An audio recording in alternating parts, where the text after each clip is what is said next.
शिव के श्रद्धालु भक्तों अब आपके समक्ष मैं श्री शिवमानस महापुराण के 16वें अध्याय का वर्णन कर रहा हूँ, जिसमें पार्थिव पूजन और उसका फल बताया गया है। ऋषि बोले, हे सूत जी महाराज, अब आप हमें उस पार्थिव पूजन की विधि बताइए जिससे सभी अभीष्ट सिद्ध हो जाते हैं। सूत जी बोले, आपका प्रश्न बड़ा उत्तम है, आप सुनिए।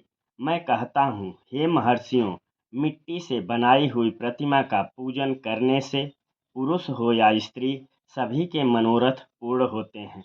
इसके लिए नदी, तालाब, कुआं या जल के भीतर की मिट्टी लाकर सुगंधित द्रव्य के चूर्ण से उसका शोधन करें, शुद्ध करें उसे, और अच्छे मंडप में बैठकर दूध डाल अपने हाथ से सुंदर प्रतिमा शिवजी की बनावें।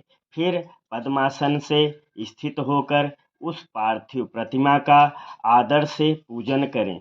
गणेश, सूर्य, श्री हरि विष्णु, माँ पार्वती, श्री शिव जी की मूर्ति और शिव जी के शिवलिंग का तो ब्राह्मण सदैव पूजन करें।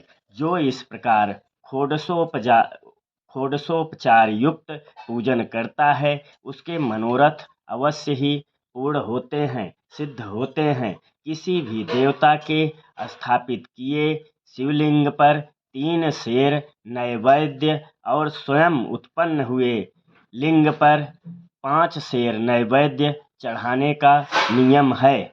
इस प्रकार जो 1000 बार नैवेद्य चढ़ाता है, यदि वह ब्राह्मण है तो उसे सत्यलोक की प्राप्ति होती है। यह सत्य है।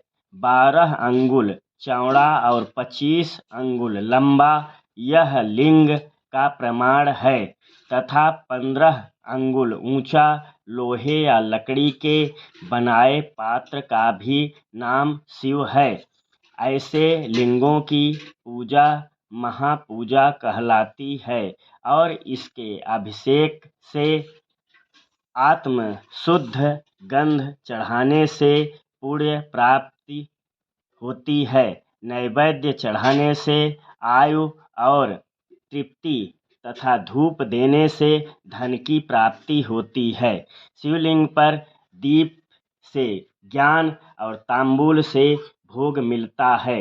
अतएव स्नान आदि ये 6 पूजन के अंग का यत्न पूर्वक साधन करें।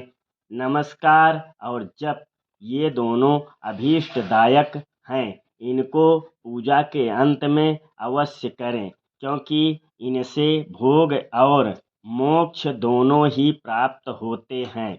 मानसिक पूजा में भी इनको अवश्य ही व्यवहार में लावें। जो जिस देवता की पूजा करता है, वह उस देवता के लोक को प्राप्त होता है। साथ ही उसे उनके बीच के लोकों में भी यथेष्ट भोग मिलते हैं। हे महर्षि, आप श्रद्धा से सुनिए। मैं विशेष रीति से नियम से इस शिवलिंग पूजन विधान का वर्णन करता हूँ। इसे भूलोक में श्री गणेश जी सम्यक प्रकार ऐसे पूजनीय हैं कि जिससे अभीष्ट सिद्धि होती है। जैसा शिव जी ने नियत किया है, उसके अनुसार तिथि, वार, नक्षत्र आदि का समुचित विचार कर जो सविधि इनकी पूजा करता है, उसके कौन से मनोरथ पूर्ण नहीं होते, अर्थात उसके सभी मनोकामनाएं पूर्ण हो जाती हैं। गणेश पूजन से सभी पाप दूर भाग जाते हैं और वह अपने सभी अभीष्टों को पूर्ण करते हुए मोक्ष तक को पहुँच जाता है।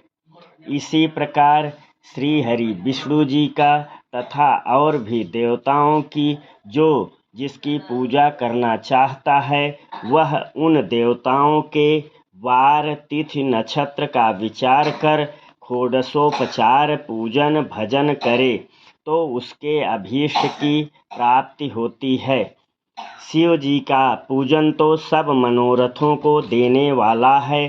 जो आद्रा नक्षत्र में और महा आद्रा में माघ कृष्ण चतुर्दशी को शिव जी का पूजन करता है, उसकी आयु बढ़ती है, मृत्यु हरण होती है और सर्व सिद्धि की प्राप्ति होती है। ऐसे ही और भी नक्षत्रों, महीनों और वारों में शिव जी की पूजा का अद्भुत महात्म्य है। शिव जी का भजन भोग मोक्ष को देने वाला है। वारों के हिसाब से कार्तिक मास में देवताओं का यजन विशेष फलदायक होता है। विद्वानों को उचित है कि वह इस महीने में सब देवताओं का यजन करें, यम नियम से दान तप होम और जप करें, क्योंकि कार्तिक में देवताओं का यजन सर्व भोगप्रद और सर्व व्याधि हरता है। कार्तिक मास में रविवार के दिन जो सूर्य की पूजा करता है और तेल तथा कपास का दान करता है, उसको यदि कुष्ठ रोग है तो वह दूर हो जाता है। इस प्रकार शिव जी की पूजा के अनेक विधान हैं। जो अपने मन को या जीवन को शिव जी को अर्पण कर देता है, उसे शिव जी सायुज्य मुक्ति प्रदान करते हैं। योनि और लिंग, इन दो स्वरूपों के शिव जी के स्वरूप में समाविष्ट होने के कारण शिव जी जगत के जन्म निरूपक हैं और इस नाते से जन्म की निवृत्ति के लिए श्री शिव जी की जन्म पूजा का अलग विधान भी है। जैसे अखिल जगत बिंदु नादात्मक है, जिसमें बिंदु शक्ति है और नाद नाम शिव जी का है। बिंदु का आधार नाद है यानी स्वर है और जगत का आधार बिंदु है, अतः ये दोनों ही जगत के आधार हुए। बिंदु देवी और नाद शिव हैं, इसी से यही दोनों शिवलिंग इस नाम से कहे गए।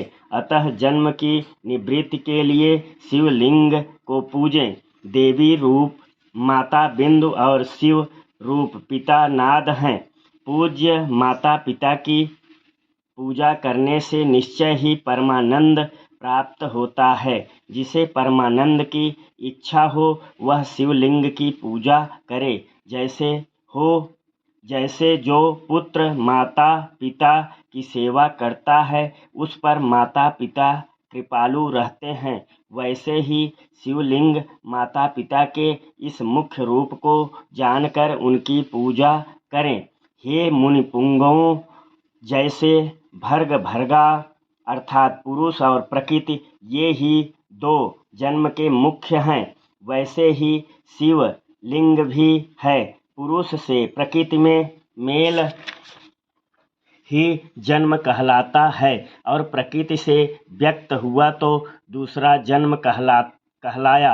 अतएव जंतु पुरुष से ही जन्म और मृत्यु बारंबार प्राप्त करता है।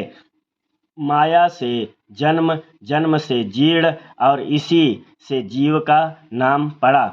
जन्म होते ही यह फांसी से बंध जाता है और इसी से इस जीव शब्द का यह अर्थ हुआ। अतएव जन्म की फांसी से छूटने के लिए जन्म लिंग को अच्छी तरह पूजें। भम से भग प्रकृति का नाम पड़ा और यह प्राकृतिक शब्द मात्रा आदि से प्राकृति तथा इंद्रिय और भोजन से भग का यह भोग ऐसा शब्द हुआ। अतः मुख्य भग तो प्रकृति और भगवान श्री शिव जी भगवान कहे गए। इस प्रकार ये ही भगवान भोग के दाता हैं और कोई भोग को देने वाला नहीं है। भग के स्वामी भगवान ही भर्ग हैं और भग के संहित लिंग और लिंग सहित भग ही यहाँ और वहाँ नित्य भोग के लिए हैं। इसलिए श्री भग वाले महादेव शिवलिंग की पूजा करना योग्य है। शिव शक्ति के मिलाप का नाम लिंग है। शिव जी अपने लिंग के पूजन करने से प्रसन्न हो जाते हैं। जो इस शिवलिंग का सादर पूजन करता है वह जन्मादि से निवृत्त हो जाता है। आदित्यवार के दिन पंचगव्य द्वारा शिव जी को स्नान करावे। रविवार के दिन पंचगव्य के द्वारा शिव जी को स्नान करावे। आदित्यवार यानी रविवार गोबर, गोमूत्र, गोदुग्ध, गोघृत और मधु यही पंचगव्य हैं। फिर दुग्धादि से अलग स्नान करावे। शहद, ईख का रस और गोदुग्ध से अन्न का नैवेद्य बनाकर प्रणपूर्वक चढ़ावे।